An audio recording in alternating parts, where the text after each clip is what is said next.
Giants have really come away with nothing. They punted 3 times and they fumbled twice, and it's killed them. Well, those fumbles were the most costly because they were playing well defensively, and each time they were trying to get going, they wound up coughing up the ball. Great opportunity in Philadelphia territory. The injured player is Seth Joyner, who appeared to be holding his arm or shoulder on that last play. Yeah. Now he's smiling. So yeah, well, it hurt so much it made him laugh. Well, you got to believe there was a collective breath being held here at Veterans Stadium, because he is the main man at linebacker for this team. Joyner did not go to the Pro Bowl. Of course, those Saints linebackers, so good and so popular around the league. But his teammates, Reggie White, Clyde Simmons, and Eric Allen, all made it. Well, Seth Joyner certainly could have been there. Jackson and Swilling had the big years down there. Wilbur Marshall had a good year. But this man will make many other Pro Bowls, Tim.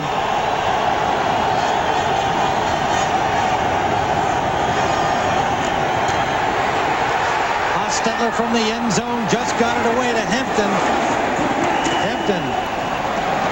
A good piece of running out to the 14-yard line. It'll leave 3rd down and about 6. Holy smokes, Tim. That looked like a jailbreak back there. The offensive line of the New York Giants blocked no one. Watch Golick and Jeter, 98, come right up the middle, and he just crushes that. There's nothing there. Hostetler does a great job of getting the ball off, but that is a jailbreak if I've ever seen one.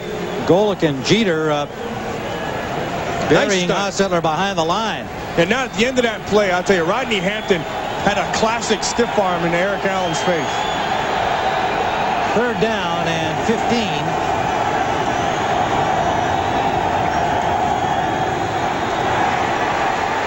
Screen for Megan. Good block from Roberts. Nailed from behind by Harmon. Well, the Philadelphia Eagles came here to play defense, and they're showing you. They move Reggie White over to the right side, and he's working on Big Jumbo Elliott. That's 310 on 300 pounds. Watch there, Reggie White right there. 300-pound defensive end who can run. Now, he'll be over at Jumbo Elliott. Jumbo does a good job of throwing him back inside. See that? That's called torquing him. And he just took him and torqued him to the inside, and that allowed the pass to get off.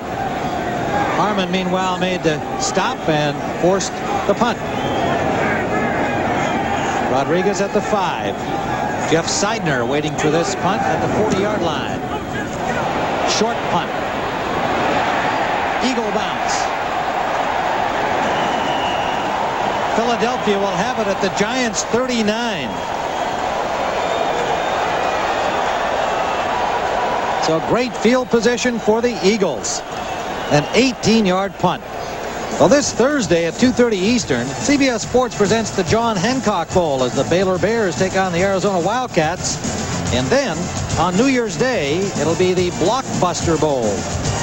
Joe Paterno leads the Penn State Nittany Lions against Bill Welch's Stanford Cardinal. And Matt, your old coach, has Penn State in a bowl game. What do you think? Well, I'll tell you, Joe Paterno is where he is because, of course, I went there. And that's probably the only reason he is the coaching legend that he is. Penn State and Stanford. Herschel Walker on 1st down. He's hit by Myron Guyton and gains about 3. An 18-yard punt. Costly.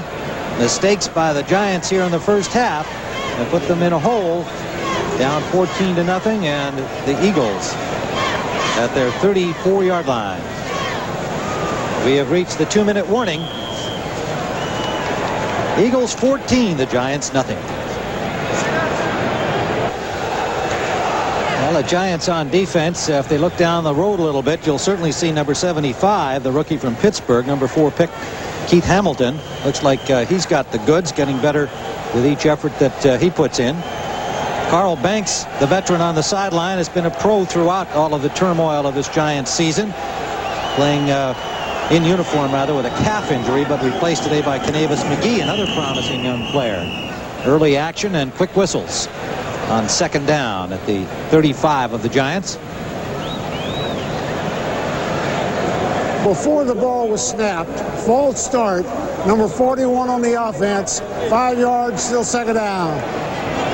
Keith Byers off a little bit early for the Eagles. That backs it up to the Giants 39.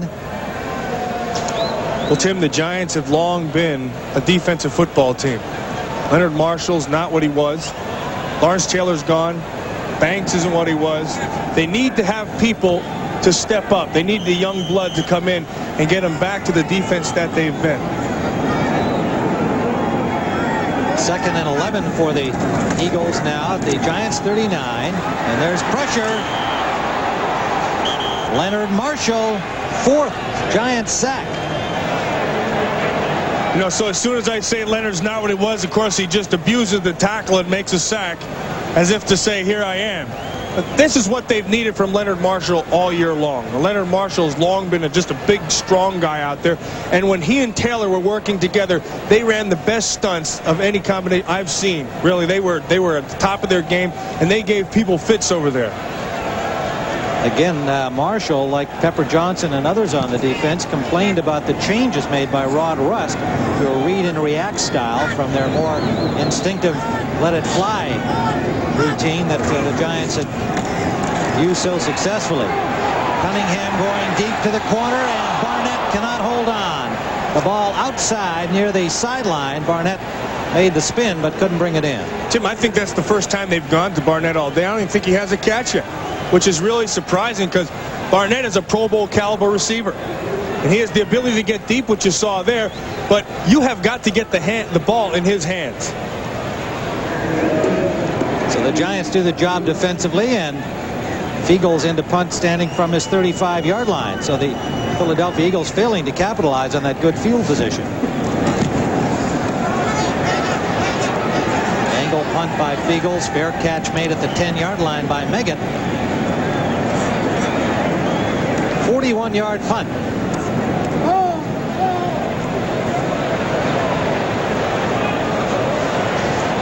Well, Tim, there with free agency showing up, you know, a lot of these people could be here and a lot of them could be gone, which is why these games are so important.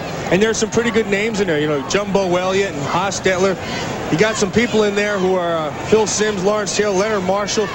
There's some old names in there, some young names there, and you'll have to make some decisions for George Young.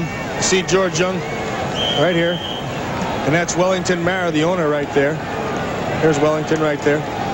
And they have some tough decisions to be made. Coaching decisions, player personnel decisions, and which direction this New York Giant team is going to be going. Do they want to rebuild?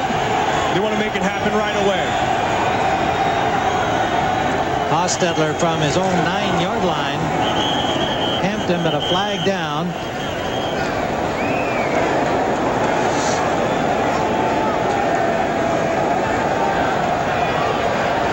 Eagles pointing at the Giants. Before the ball was snapped, false start, left tackle on the offense, half the distance to the goal, still first down. John Elliott charged with a false start. Well, we're approaching halftime, and Greg and Terry will have all the scores, highlights, and latest playoff information. Plus, John Madden will visit with Mike Singletary aboard the Madden Cruiser. Mike preparing for the last NFL game of his playing career. Well, nobody looks at linebackers with such affection as our own Matt Millen. It's tough to imagine the game without Mike Singletary. Yeah, and I'm going to miss watching him. Mike Singletary is one of the few players who I would go out and watch film just because of his love for the game, his intensity, and his ability to make everything happen on every play. 1st and 14. Hampton, not much running room, gets only a couple to the 7-yard line. Thomas is there, the linebacker. Harmon, the tackle, number 91. And Tim, you mentioned those names, and really that has been the story of this first half, is the Philadelphia Eagle defense. And what you're going to notice, whenever there's a tackle made, there'll always be 4, 5, 6 guys around the ball. They do as good a job as anyone in the league of getting people to the football. And it's interesting this year with the tragic loss of Jerome Brown that they've been able to fill in so well. Mike Pitts, of course, the veteran who's now 32, was hurt earlier in the season. Andy Harmon got a great opportunity, just a second-year man out of Kent State, a number 6 pick last year, a no-name guy, really. And Jerome has been watching, I'm sure, with some pleasure, the play of Andy Harmon. Yeah, and he should have. great deal of pleasure watching Andy Harmon, because what this guy brings to the game is great hustle. And he's got ability, and it's just a question of him playing.